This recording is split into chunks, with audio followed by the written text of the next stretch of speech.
কিছুক্ষণ আগের পরিষ্কার আকাশ এখন কালো মেঘের আধারে ঢেকে গেছে। কিছু সময় অতিবাহিত হওয়ার পরপর মেঘের গর্জন ভেসে আসছে আকাশ থেকে। ক্রিং ক্রিং শব্দ তুলে রাস্তা দিয়ে চলে যাচ্ছে রিক্সা, সাইকেল। হঠাৎ হঠাৎ মাটি বহনকারী ট্রাক উচ্চ শব্দে হর্ন বাজিয়ে তীব্র গতিতে রাস্তা দিয়ে চলে যাচ্ছে। বৃষ্টির পানিতে স্যাঁতসেঁতে হয়ে যাওয়া কাদামাটি ট্রাকের চাকার গতিতে ছিটকে এসে পড়ছে সৈয়দবাড়ি ঘিরে রাখা গেটে। বারান্দায় দাঁড়িয়ে উদাস চোখে তাকিয়ে এসব লক্ষ্য করছিল ইসরাত। সে যতটুকু বুঝতে পারছে, আজ সে, বাবা, বোন আর মা এই বাড়ি ছেড়ে চলে যাবে আজীবনের জন্য। উদাস চোখে আকাশের দিকে তাকিয়ে থাকতে থাকতে মেলি মুখটা কাদো কাদো হয়ে গেল। তারপর মুখে হাতের তালু চেপে ধরে ডুকরে কেঁদে ওঠে। বড় বাবার করা অপমান বারবার চোখের সামনে ভাসতে লাগে ছোট্ট মেয়েটার।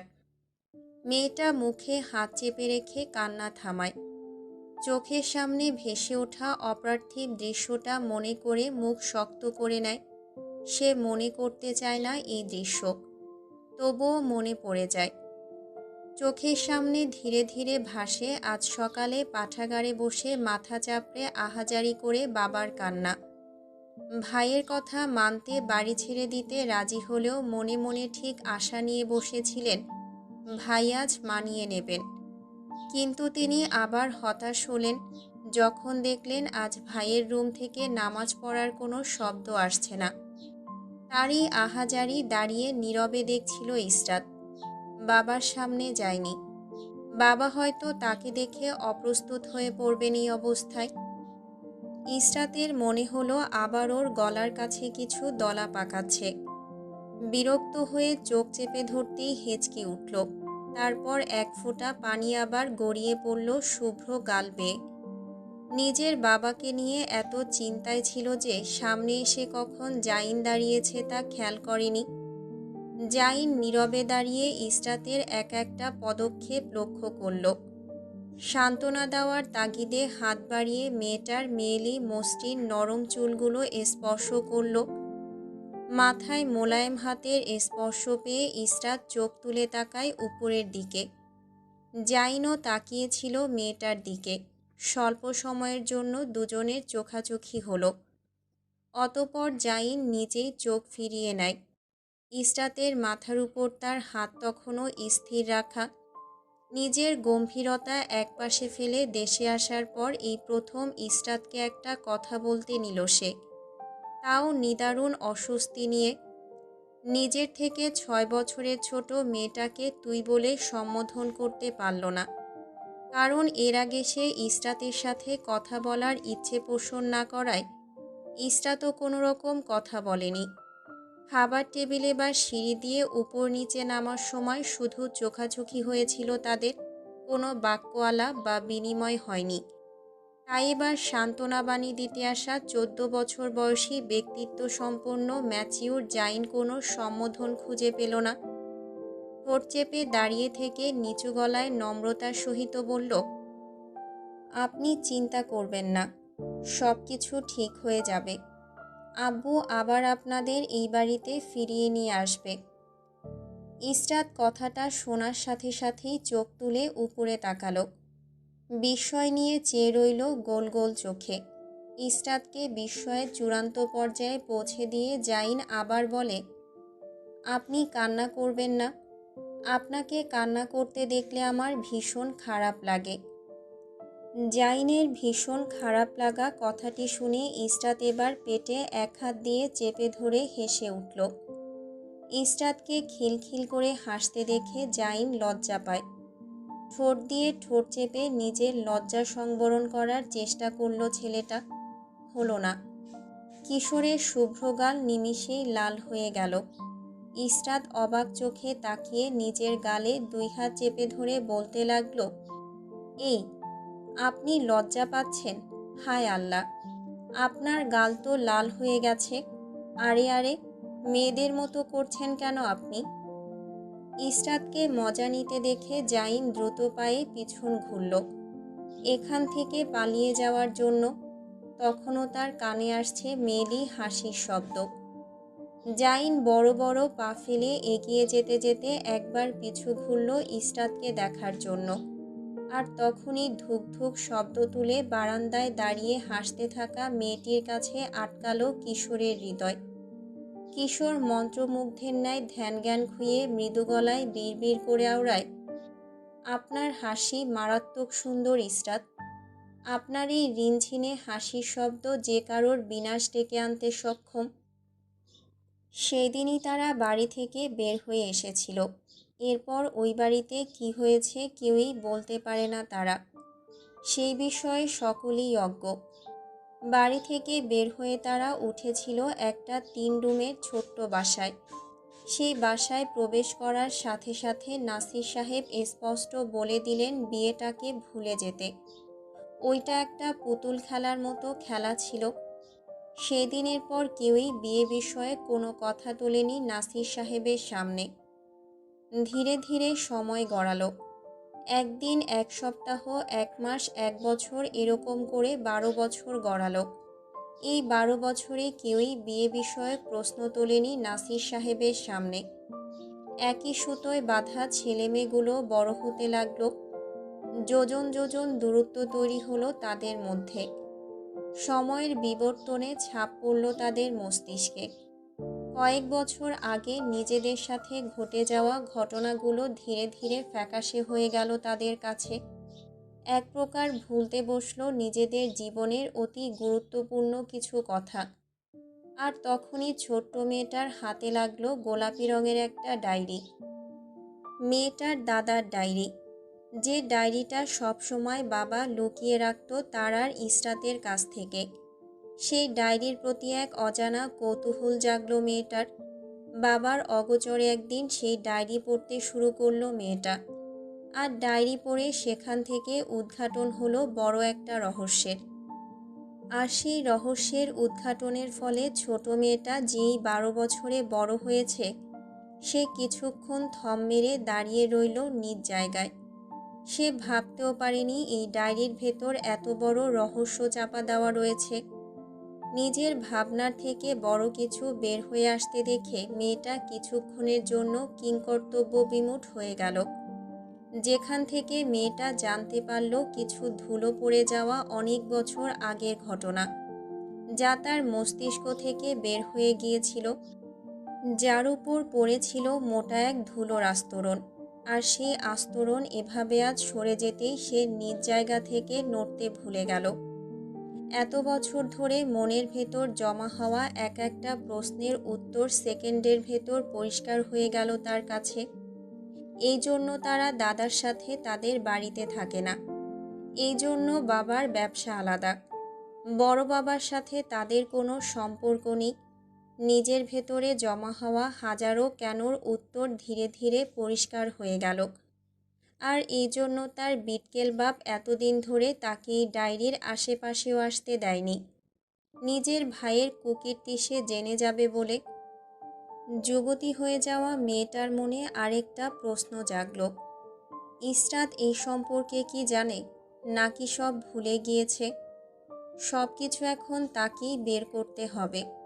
নিজ মনে বিড়বিড় করে আওড়ালো, লেগে যা মেয়ে, লেগে যা। নতুন আরেকটা কেস। মনে হচ্ছে এবারের কেসটা দারুণ ইন্টারেস্টিং হতে যাচ্ছে। কেস সলভ করার আগে নাসির সাহেবকে একটু বাজিয়ে নেওয়াই যায়। দেখি আর কি কি লুকিয়েছেন আমার গুণধর আব্বাজান আমার কাছ থেকে।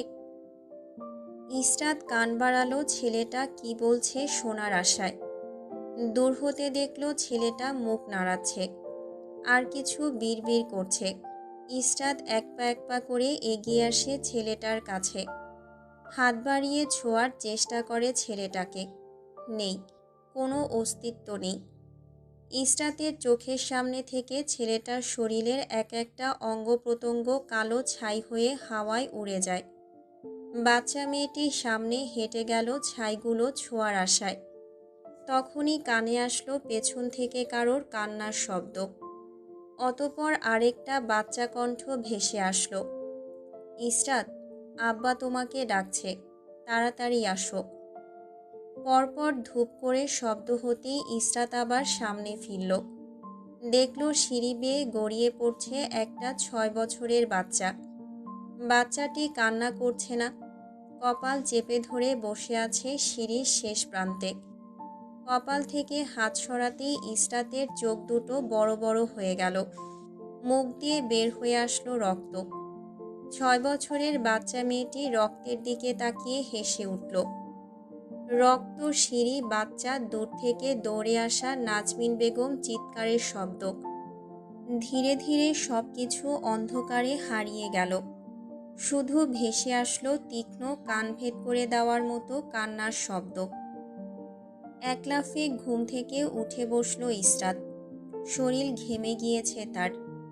যখন বুঝলো আবার সেই স্বপ্ন দেখেছে, তখন দীর্ঘশ্বাস ফেলল। বিছানার কাছে রাখা টেবিলের উপর থেকে পানির জগ নিয়ে পানি ঢালল গ্লাসে।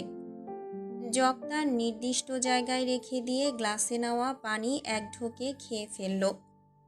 পানি পান করে কিছুক্ষণ মাথা নিচু করে বসে রইল পা নামিয়ে মেঝেতে। বুকে এখনো ধুকপুক করছে তার। এই স্বপ্নকে ইসরাত ভয় করে। যখনই এই স্বপ্ন সে দেখে, তখনই শরীর অস্বাভাবিকভাবে ঘেমে যায়, হাত পায়ে কাঁপুনি ওঠে। চোখ বন্ধ করে বুকের বাপাশে হাত দিয়ে চেপে ধরে শ্বাস ফেলল মেয়েটা। এতক্ষণে খেয়াল করল কারেন্ট নেই। মুখের মধ্যে জমা হওয়ার সেচ জলগুলো কবজিতে ভালো করে মুছে নিয়ে উঠে দাঁড়ালো। রুমের ভেতর আস্তে আস্তে গন্ধ। ধীর পায়ে এগিয়ে গেল জানালার কাছে। থাই গ্লাস হওয়ার দরুন লক খুলেই একপাশে ধাক্কা দিতেই সুরসুর করে খুলে গেল পুরো জানালা। জানালা খুলে যেতেই খোলা জানালার ভেতর দমকা হাওয়া এসে প্রবেশ করল। সামান্য প্রাকৃতিক এই বাতাসে শরীর ঠান্ডা হয়ে গেল ইসরাতের। থাই গ্লাসের সামনে দাঁড়িয়ে থাকলো অনেকক্ষণ, যতক্ষণ পর্যন্ত না শরীরের অস্বাভাবিক কাঁপুনি আর ধুকপুক না কমে। ইসরাতের রুমের জানালা রাস্তামুখী হওয়ায় জানালার কাছে দাঁড়ালে সোজা রাস্তা স্পষ্ট দেখা যায়। নির্নিমেষ দৃষ্টিতে ইসরাত চেয়ে রইল রাস্তার দিকে। হঠাৎ হঠাৎ চলাচল করা বড় বড় গাড়ির দিকে চোখ বুলালো। তারপর চোখ ফিরিয়ে এনে রাখল গোলাকার চাঁদে। আজ পূর্ণ চন্দ্রিমা। চাঁদের আলোয় পথঘাট সবকিছু পরিষ্কার হয়ে আছে। তখনও বাহির থেকে বয়ে আসছে দমকা হাওয়া। টুপটাপ শব্দ তুলেই বৃষ্টি শুরু হতেই ইসরাত নিজের হুঁশে ফিরে আসলো। জানালার গ্লাস লাগালো না। সাদা রঙের সিল্কের পর্দা টেনে দিল জানালার সামনে। বাতাসের সাথে উড়ে আসা মেঘের ছটা এসে ভিজিয়ে দিয়ে গেল কালো রঙের খাঁজকাটা টাইলস। ইসরাত ভিজতে দিল টাইলস। আজ সারা রাত তার পার হবে এইভাবেই নির্ঘুম। এই স্বপ্নের কারণে বছরের 200 দিনের বেশি রাত তাকে নির্ঘুম কাটাতে হয়, আর আজও তাই হবে। ইসরাত বিছানায় শোয়ার আগে একবার মেঝেতে গড়াগড়ি খেয়ে ঘুমানো নুসরাতের দিকে তাকালো। শ্যামলা বর্ণের মেয়েটা একপাশে কাচুমাচু হয়ে শুয়ে আছে। ঘুমের মধ্যে আবোল তাবোল বকছে আর গালি দিচ্ছে ইরহামকে। শব্দ করে লম্বা দীর্ঘশ্বাস ফেলে বিছানায় শুয়ে পড়ল ইসরাত।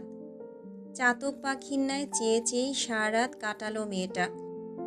আগামীকাল সকালে দেখা যাবে চোখের নিচে কালো মোটা আস্তরণ পড়েছে। একেবারে ফজরের আজানের পর 2 চোখ বুজল সে। ঘুম পাখি এসে ধরা দিল নির্ঘুম রাত্রিযাপন করা মেয়েটার চোখে। অ্যারোন্ডিসমেন্ট প্যারিসের 7তম উচ্চবিত্ত একটা শহর, যেখানে বড় বড় দালান এবং ঐতিহাসিক ভার্সিটিগুলো গড়ে উঠেছে। বিখ্যাত ভার্সিটিগুলোর মধ্যে একটা হলো the American university of Paris. The American university of প্যারিসে আজ ছাত্রছাত্রীর সমাগমে মোমো করছে। ভার্সিটিতে আজ সকল বিভাগের স্টুডেন্ট উপস্থিত থাকার কারণে হাঁটতে গিয়ে বারবার ধাক্কা লাগছে একে অপরের সাথে। ধাক্কা লাগাতে কেউ কারোর দিকে ফিরেও তাকাচ্ছে না বা সরিও বলছে না। সবাই নির্লিপ্ত ভঙ্গিতে পা বাড়াচ্ছে নিজ নিজ ভবনের উদ্দেশ্যে। যারা এই বছর পিএইচডি করছে তারা তাদের গবেষণাপত্র নিয়ে ভার্সিটিতে উপস্থিত হয়েছে। আরশও তাদের একজন। চওড়া কাঁধ বিশিষ্ট সুঠাম দেহের 25 বছর বয়সী পুরুষটি নিজের ঘুম ফেলে আজ হাজির হয়েছে ভার্সিটিতে।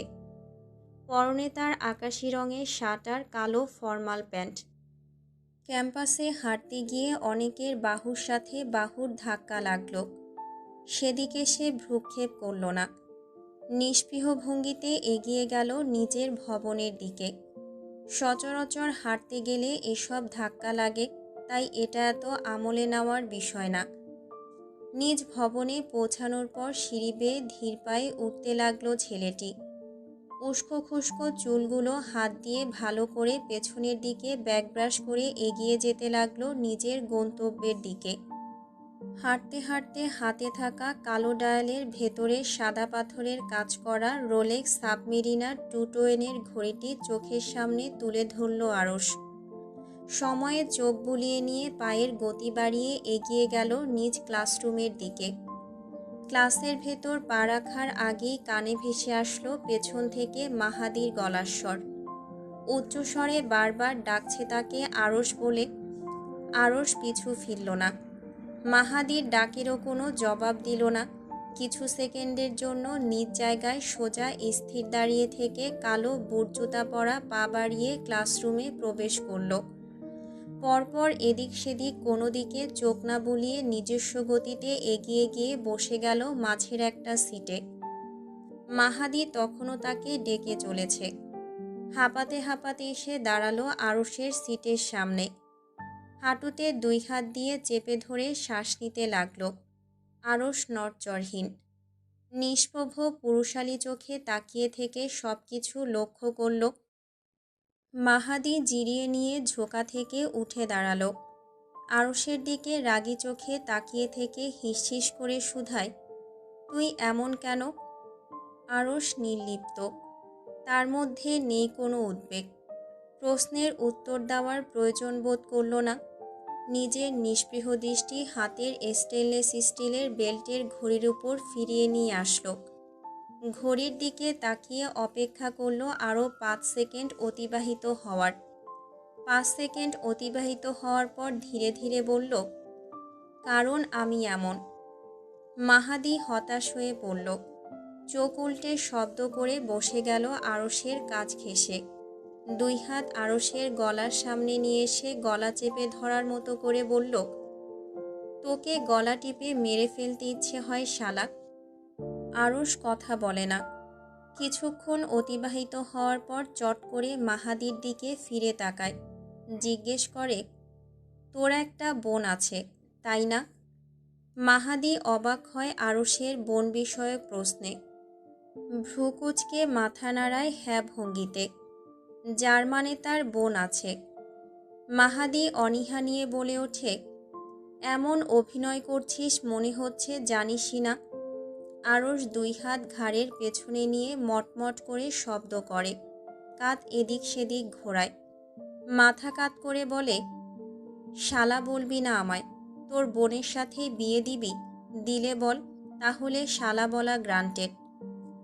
মাহাদি আরশের গলা 2 হাত দিয়ে চেপে ধরে, কপাল কুঁচকে নিচু কণ্ঠে স্পষ্ট বাংলা ভাষায় বলে, তোর মতো লম্পটের সাথে আমার বোনের বিয়ে দেব না আমি। তুই বউ থাকতে আরেক বিয়ে করার স্বপ্ন দেখিস, শালা সাইকো। তোর বাপ আমার বাপরে কি জাদু করেছে যে তোর মতো একটা বিয়াইত্তা পোলার লগে আমার নিষ্পাপ বোনটারে বিয়ে দেওয়ার জন্য উঠে পড়ে লেগেছে আমার বাপ। আমি বলে দিচ্ছি, তোর সাথে আমি আমার বোনকে বিয়ে দেব না। আরশ চোখ উল্টায়, গলা নিচু করে মাহাদির কথার উত্তর দেয়, ডিভোর্স হয়ে গেছে। আর গলা ছাড়, ঘামের গন্ধ আসছে। ছ্যা, কি দুর্গন্ধ। মাহাদি ছেড়ে দিল না। আরও কিছুক্ষণ আরশকে চেপে ধরে রাখল নিজের হাতের নিচে। যখন সময় আসলো প্রফেসর আসার, তখন গিয়ে আরশকে ছেড়ে দিল। ব্যথিত নিঃশ্বাস ফেলে জিজ্ঞেস করল, সত্যি ডিভোর্স হয়ে গেছে? আরশ বিরক্ত হয় মাহাদির প্রশ্নে। কপালে ভাঁজ ফেলে মাথা ঘুরিয়ে তাকায় তার দিকে। সামনের দাঁত ভেঙিয়ে বিশ্রী হেসে বলে, না, আমি মজা করছি, হা হা। মাহাদি আরশের মুখ চেপে ধরে হাতের তালু দিয়ে। মাথা দূরে সরিয়ে রেখে বলল, না, আর হাসতে হবে না। আপনার এই উপরের পাটির দাঁতগুলো ভেতরে ঢোকান, ভয়ঙ্কর লাগছে আপনাকে। আরশ বিরক্তির শ্বাস ফেলে মাথা এলিয়ে দেয় সামনের দিকে। হাতের ঘড়িতে তাকিয়ে দেখে প্রফেসর আসার 2 মিনিট এখনও বাকি। আরাম করে শুয়ে পড়তেই কানে ভেসে আসে মোটা গলায় ফরাসি ভাষায় কর্কশ স্বরে কেউ বলছে, এটা কি আপনার ঘুমানোর জায়গা, চৈয়াদ আরশ? আরশ নাক কুঁচকে ফেলল। তার এত সুন্দর বংশপদবীর এই লোক মাইরি বাপ করে দিল। ইচ্ছে করল লোকটার চুল চেপে ধরে মুখের সামনের অংশ নিয়ে দেয়ালে দুটো বাড়ি দিতে, তারপর বলতে, এটা চৈয়াদ না গাধা, এটা সৈয়দ হবে। গালিগুলো গলার নিচে সংবরণ করে উঠে দাঁড়ালো আরশ। আরশকে ঝিমিয়ে ঝিমিয়ে দাঁড়াতে দেখে প্রফেসর রাগান্বিত হলেন। কর্কশ কণ্ঠে জিজ্ঞেস করলেন, রাতে ঘুমাওনি? আরশ কিছু বলার আগেই তার মুখের কথা কেড়ে নিল মাহাদি। দাঁত বের করে হেসে গলার স্বর বাড়িয়ে প্রফেসরের কথার উত্তর দেয় সে, স্যার, নতুন নতুন ডিভোর্স হয়েছে বেচারার, তাই রাতে ভাবির চিন্তায় ঘুমাতে পারে না। প্রফেসর এক ভ্রু বাঁকিয়ে মাহাদির দিকে তাকান। আরশের জন্য যতটুকু ব্যথিত হলেন তার থেকে দ্বিগুণ রাগ প্রকাশ করে তিনি বলেন, এই মাহাদি, উঠে দাঁড়াও। প্রফেসরের বলা আদেশের সহিত কথাটা কানে যেতেই মাহাদি কাচুমাচু ভঙ্গিতে উঠে দাঁড়ায়। আবার বিরক্ত হয় নিজের নামের এই অপমান দেখে। রাগী কণ্ঠে বীরপনা দেখিয়ে স্যারের উদ্দেশ্যে মাহাদি ফরাসি ভাষায় বলে, স্যার, মাডি না বলে আগডুম বাগডুম ঘোড়ার ডুম বলে দিলেই তো পারেন। কথা শুনে পুরো রুম হাসির দমকে কেঁপে উঠল। প্রফেসর রাগী চোখে মাহাদির দিকে তাকিয়ে ধমকে উঠলেন। হাত দিয়ে বসার মতো ইশারা করলেন। পারলে তিনি চোখ দিয়ে ঝলসে দিতেন মাহাদিকে, শুধু পারছেন না বলে। একটা দীর্ঘশ্বাস ফেলে তিনি আরশের দিকে তাকান। ব্যথিত নয়নে তাকিয়ে থেকে জিজ্ঞেস করেন, আপনাদের ডিভোর্স হওয়ার কারণ বলতে পারবেন, আপনি যদি কিছু মনে না করেন? আরশ নির্লিপ্ত, চোখ মুখ তার স্বাভাবিক। জিহ্বা দিয়ে ঠোঁট ভিজিয়ে নিয়ে কালো মণি বিশিষ্ট বড় বড় পাপড়িগুলো একবার আশেপাশে ঘোরায়। সবাই তাকিয়ে আছে তার দিকে উত্তর জানার অপেক্ষায়। আরশ নিজের কপাল কিছুটা কুঞ্চিত করে বলল, তেমন কিছু না। বউকে অতিরিক্ত আদর দেওয়ার কারণে ডিভোর্স দিয়ে দিয়েছে। প্রফেসর বিশ্বাস করে নিলেন আরশের কথা। আরশ তখনও সিরিয়াস ভঙ্গিতে দাঁড়িয়ে আছে। কথা বলার স্টাইল দেখলে যে কেউ ধরে নেবে এই ছেলে একটা মিথ্যা কথাও বলতে পারে না। মিথ্যা কথা কি এই ছেলে জানেই না, কিন্তু মাত্রই সবার সামনে দাঁড়িয়ে সিরিয়াস ভঙ্গিতে বলা এক একটা মিথ্যা কথা তো মাহাদি জানে। প্রফেসর আগ্রহ পেলেন আরশের কথায়। দুঃখী চোখে তাকিয়ে থেকে জিজ্ঞেস করলেন, আপনি কি আর কাউকে ভালোবাসতে পারবেন? আরশ 2 হাত বুকে আড়াআড়ি বাঁধে, ঠোঁট টিপে একটু হাসে, ফের আবার বলে, অবশ্যই, পারবো না কেন? আমার মনে এখনো অনেক ভালোবাসা আছে, যে চাইবে তাকেই দিতে পারি। এমন কেউ কি আছে যাকে আপনি ভালোবাসা দিতে চান? আরশ এবার একটু দোটানায় পড়ল। সত্যিই তো, এমন কেউ কি আছে? কিছুক্ষণ নীরব সময় অতিবাহিত হওয়ার পর দীর্ঘশ্বাস ফেলে বলে, না, নেই। প্রফেসর আর কোনো প্রশ্ন করলেন না। সবার কাছ থেকে থিসিসগুলো জমা নিয়ে চলে যান নিজ কক্ষের উদ্দেশ্যে। প্রফেসর চলে যেতেই আরশ ব্যাগ কাঁধের উপর তুলে নেয়। মাহাদির সাথে পা মিলিয়ে ক্যাম্পাসে আসতেই এক ঝাঁক মেয়ের দল এসে তাদের ঘিরে ধরে। শুভ্রবর্ণের মেয়েটি ঠোঁটে হাসি ঝুলিয়ে আরশকে জিজ্ঞেস করে, আজ 12 বছর পূর্ণ হয়েছে, তাই না? আরশ মেকি হাসে, মাথা নাড়িয়ে বলে, হ্যাঁ। মাহাদি অবাক চোখে তাকায় ফ্লোরা নামক মেয়েটার দিকে। এ জানলো কিভাবে এত ডিপ কাহিনী?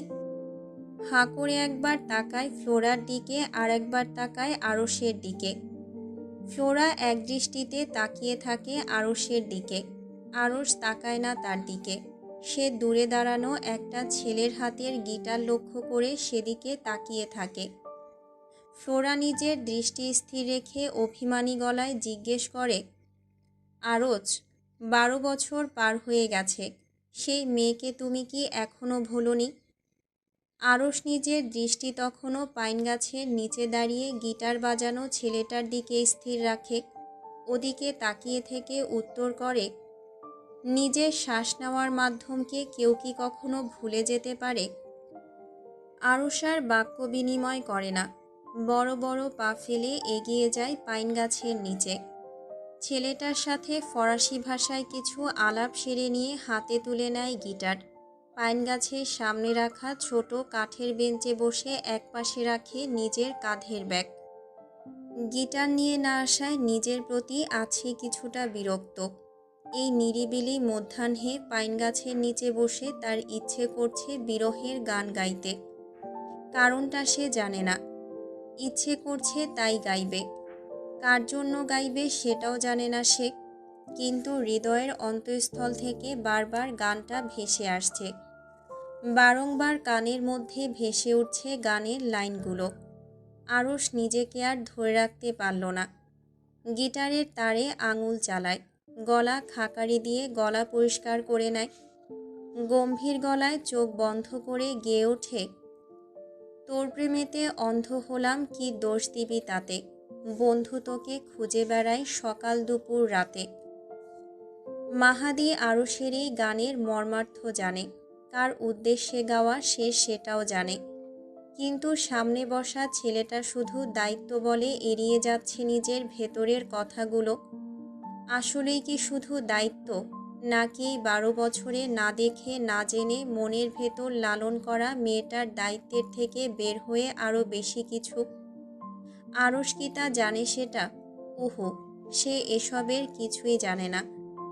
নিজের ভেতরের হওয়া দোলাচালের কোনো কিছুই টের পাচ্ছে না সে, কিন্তু মেয়েটা শত মাইল দূরে থেকেও ধীরে ধীরে নিজের দখল আধিপত্য দ্বারা গ্রাস করে নিচ্ছে আরশকে।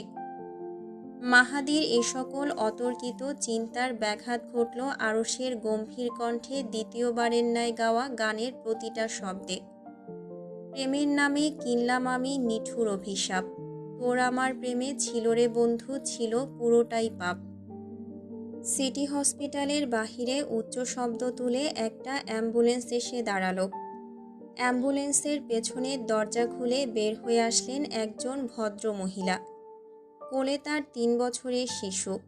বাচ্চাটাকে কোলে নিয়ে কখন থেকে কেঁদে চলেছেন তিনি। বাচ্চাটাকে হাত লাগাতে দিচ্ছেন না কাউকে। তিনি ডাক্তার ছাড়া আর কাউকে তার বাচ্চা স্পর্শ করতে দেবেন না। গাড়ি থামতেই ভদ্রমহিলা এক প্রকার ঝড়ের গতিতে দৌড়ে বাচ্চাকে নিয়ে হসপিটালের ভেতরে ঢুকলেন। ভদ্রমহিলার দিকে তাকিয়ে নাক কুঁচকে অ্যাম্বুলেন্সের সামনের দরজা খুলে বের হয়ে আসলো উঁচু লম্বা মোটা চওড়া কাঁধ বিশিষ্ট এক 27 বছরের যুবক। মুখে বিদেশি বিদেশি ছাপ, ঠোঁটগুলো লাল বর্ণের হয়ে আছে শীতের কারণে, সাথে তার পুরুষালী গালগুলো। অ্যাম্বুলেন্স থেকে বের হয়ে বিরক্তি নিয়ে সামনের দিকে এগিয়ে যায় লম্বা চওড়া পুরুষটি। নিজের ভেতরের বিরক্তি নিজের ভেতর অনেক কষ্টে হজম করে।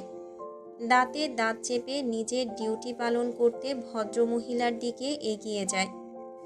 ভদ্রমহিলার সামনে দাঁড়িয়ে হাত বাড়িয়ে বাচ্চাকে স্পর্শ করার আগেই বাচ্চাকে সরিয়ে নেন ভদ্রমহিলা। রাগী চোখে তাকিয়ে হিসহিস করতে করতে আঙুল তুলে সাবধান করে দেওয়ার ভঙ্গিতে যুবকটাকে বলেন, দূরে, আমার বাচ্চাকে তুমি স্পর্শ করছো কেন? যুবক বিরক্ত হয়, নাক ফুলিয়ে শ্বাস ফেলে। বাচ্চাকে স্পর্শ করার তাগিদে এক পা আগাতেই মহিলা বলেন, আরে, এই অ্যাম্বুলেন্স ড্রাইভারকে সরান। আমার বাচ্চার বুকের হাড্ডি ভেঙেছে আর উনি বারবার স্পর্শ করতে চাচ্ছেন। উনি কি আমার বাচ্চাটাকে মেরে ফেলতে চান? ডাক্তারকে ডাকুন। ডাক্তার, ডাক্তার, এই ড্রাইভারকে এখান থেকে সরান। একজন নার্স এগিয়ে আসেন সামনে। মহিলার কাছে দাঁড়িয়ে মোলায়েম কণ্ঠে বলেন, ম্যাম, আপনি ভুল বুঝছেন। মহিলাটি ঝাঁঝালো গলায় বলে, কি ভুল বুঝছি?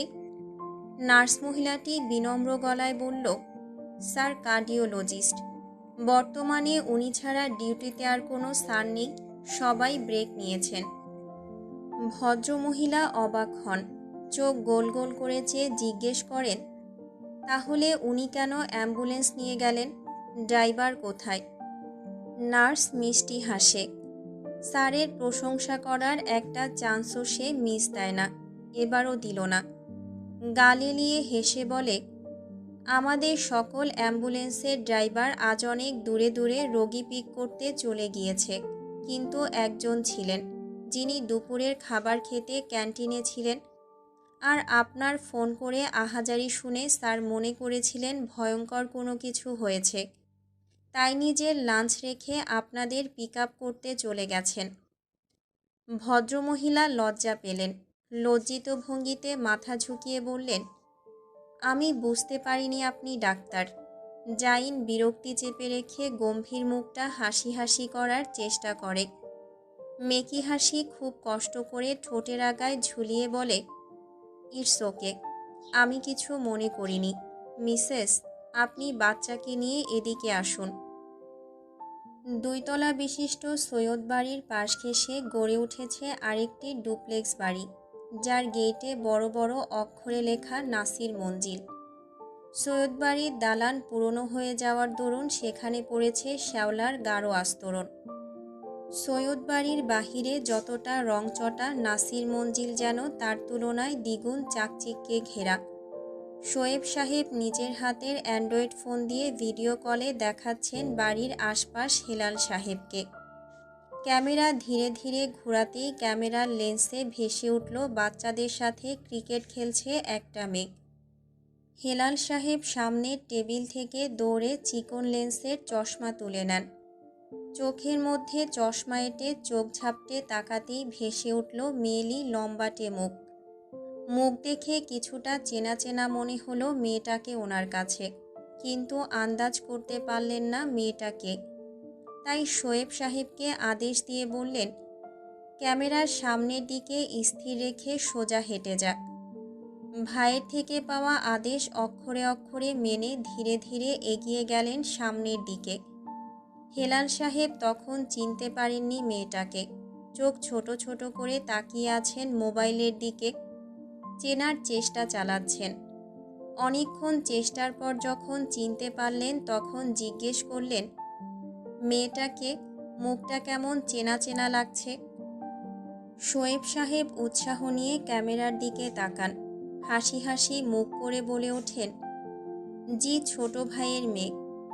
কথা শেষ হওয়ার সাথে সাথেই মোবাইলের উপর এসে পড়ল ক্রিকেট বল। শোয়েব শক্ত করে মোবাইল ধরে রাখেননি, তাই হাত ফসকে মোবাইল মাটিতে উল্টে পড়ে গেল। নুসরাত বাচ্চাদের দিকে তাকিয়ে আদেশ দিয়ে বলল, যাও বাচ্চারা, বল নিয়ে আসো। বাচ্চাগুলো মুখ কুঁচকায়, নাক ফুলিয়ে বলে, তোমার চাচা তুমি যাও, আমরা গেলে আমাদেরকে বকবে, তোমাকে বকবে না। নুসরাত বিরক্তির শ্বাস ফেলল। বাচ্চাগুলোকে তিরস্কার করে বলল, এহ, একটাও আমার মতো সাহসী হতে পারল না, সবগুলো এক একটা বোকার হদ্দ। নুসরাত বাচ্চাগুলোকে তিরস্কার করার শেষে হেলে দুলে এগিয়ে গেল শোয়েব সাহেবের দিকে। শোয়েব সাহেব তখনও ঝুঁকে ফোন হাতে নিচ্ছেন। নুসরাত 2 হাত উপরে তুলে দূর থেকে বলল, এই, তোমার না পায়ে ব্যথা, তাহলে ঝুঁকছ কেন? দাঁড়াও, আমি নুসরাত দ্য গ্রেট গার্ল এখনই চলে আসছি তোমাকে সাহায্য করতে। আমি তোমার ফোন তুলে দিচ্ছি। তোমার ফোন মাটি থেকে তুলে দিয়ে ইতিহাসের পাতায় নিজের নাম লিখাবো ডায়মন্ড অক্ষরে। টেনশন মাতলো চাচ্চু। নুসরাত নিজে নিজের সাথে কথা বলতে বলতে এগিয়ে আসলো। উল্টো হয়ে পড়ে থাকা ফোনটা ঝুঁকে রাস্তার পাশ থেকে তুলে দিতে দিতে মৃদুকণ্ঠে গালি দিল মোবাইলকে। বালের মোবাইল, সামান্য বলের আঘাতেই পড়ে যায়। এসব হ্যাডার মোবাইল বানায় কেডা? নুসরাত মোবাইল ঘুরিয়ে দেখার প্রয়োজন বোধ করল না ওপাশে কে। সে মোবাইলকে নিজের ইচ্ছে মতো ২-৩টে গালি দিয়ে বোকা হেসে মোবাইল এগিয়ে দিল শোয়েব সাহেবের দিকে। তার এই বোকা হাসির মানে হলো শোয়েব সাহেব তার এত বড় বড় সুন্দর গালিগুলো শুনতে পাননি তাই। হেসে মোবাইল শোয়েব সাহেবের হাতে ধরিয়ে দিতেই কানে ভেসে আসলো গম্ভীর গলায় কারোর ধমকের স্বরে বলা কথা, কে ওখানে? শোয়েব, কে ও? নুসরাত কপাল কুঁচকে ফেলল। ব্যাটা মানুষের গলার আওয়াজ শুনে চোখ ঘুরায় চারদিকে। কাউকে খুঁজে না পেয়ে শোয়েব সাহেবের দিকে তাকিয়ে ভ্রু নাচায়। এক পেশে ভ্রু করে জিজ্ঞেস করে কে কথা বলছে। নুসরাতের ইশারা বুঝে নেন শোয়েব সাহেব। মোবাইল নুসরাতের হাতে ধরিয়ে দিলেন যাতে সে নিজে দেখে কে কথা বলছে। নুসরাত মোবাইল হাতে নিয়ে ক্যামেরার দিকে কিছুক্ষণ চোখ বুলিয়ে নিয়ে শোয়েবের দিকে মুখ তুলে তাকিয়ে বিতৃষ্ণা নিয়ে আওড়ায়, এই বুইড়া ব্যাটা আবার কে? ঠিক চিনতে পারছি না। হেলাল সাহেব আঁতকে উঠলেন। তাকে বুড়ো বলে নাসিরের মেয়ে। কত বড় সাহস! যার বাপ তার ভয়ে কাঁপে সেই বাপের মেয়ে তাকে বুইড়া ব্যাটা বলে সম্বোধন করে। তিনি চোখ বড় বড় করে ক্যামেরার মধ্যে তর্জনী আঙুল তুলে শাসিয়ে বললেন, কাকে তুই বুইড়া ব্যাটা বলছিস? চিনিস আমাকে? নুসরাত অবাক হওয়ার ভান করে। গালে এক হাতের তালু রেখে অধর বাঁকিয়ে হেসে বলে, ও মা, আপনাকেই তো বললাম বুইড়া ব্যাটা, আর আপনাকে চেনার কি দরকার? আমি তো চিনি। আপনি হলেন এক কর্কশ খ্যাক খ্যাক করতে থাকা বুইড়া ব্যাটা। এবার আমাকে চিনে নিন আপনি।